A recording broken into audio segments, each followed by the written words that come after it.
Halo, perkenalkan nama saya Kasih Purnama. Perkenalkan nama saya Edi Kanopil Habisi Payung. Halo guys, perkenalkan nama saya Suci Ramadhani Padang. Halo, perkenalkan nama saya Dita Uguna. Halo, nama aku Rahmadiria Harahap. Halo semuanya, apa kabar hari ini? Hari ini kita bakal membahas salah satu tokoh semiotika loh. Kira-kira siapa yang bakal jadi pembahasan kita hari ini? Apa sih Sur? Pierce atau Roland Barthes. Hari ini kita akan membahas Roland Barthes. Nah, bicara tentang Roland Barthes, seorang teoretikus sastra, semiolog, dan juga kritikus budaya yang berkebangsaan Prancis, yang merupakan anak dari Louis Barthes dan juga Henriette Binger Barthes. Roland Barthes memiliki nama lengkap Roland Gerald Barthes.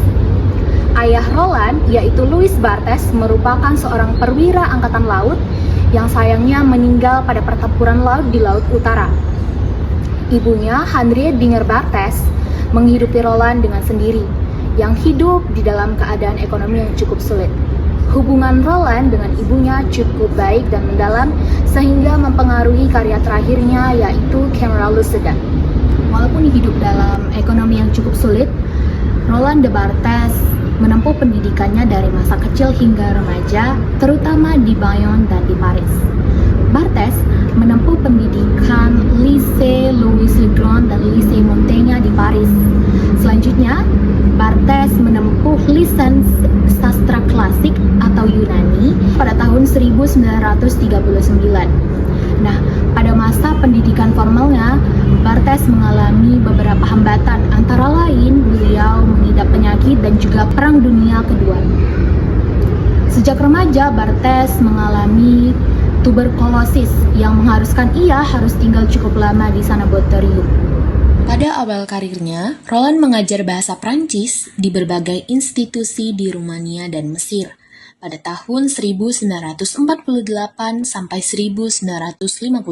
Selanjutnya, Roland bekerja sebagai peneliti leksikologi dan sosiologi di Centre National de la Recherche Scientifique di Paris tahun 1952 sampai 1959. Roland mendapat posisi École Pratique des Hautes Études tahun 1960 sampai 1976.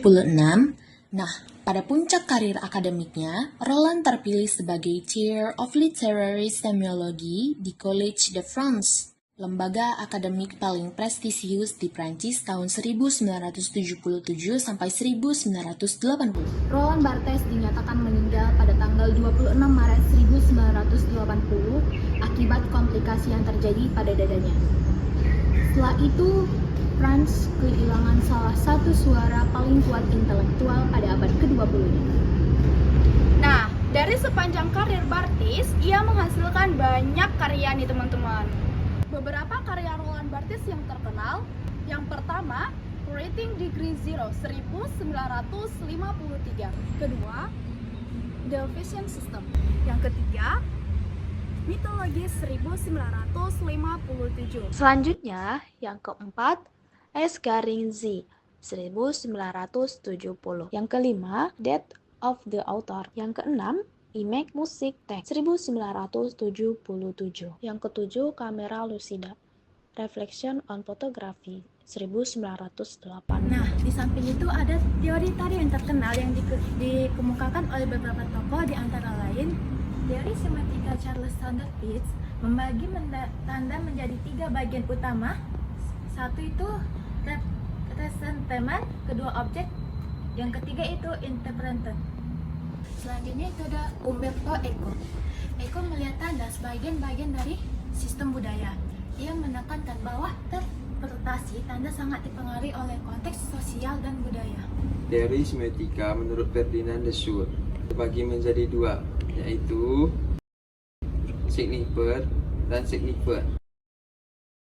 Signifier atau penanda, yaitu bentuk fisik tanda, misalnya suara atau huruf. Signifier atau petanda, yaitu konsep atau makna yang dimaksud seperti hewan berkaki 4 yang bisa dikendarai. Menurut teori Roland Barthes, itu terbagi menjadi dua, yaitu denotasi dan konotasi. Denotasi merupakan makna literal atau apa adanya. Konotasi merupakan makna tambahan bersifat budaya, ideologis, emosional. Seperti contohnya di samping. Denotasi mengartikan kain dua warna, merah dan putih. Sedangkan konotasi memberi arti nasionalisme, patriotisme Indonesia. Karya seni terus berkembang dari masa ke masa. Berikut tokoh-tokoh yang mempengaruhi teori semiotika yang berpengaruh terhadap perkembangan seni. Yang pertama yaitu teori Ferdinand de Saussure.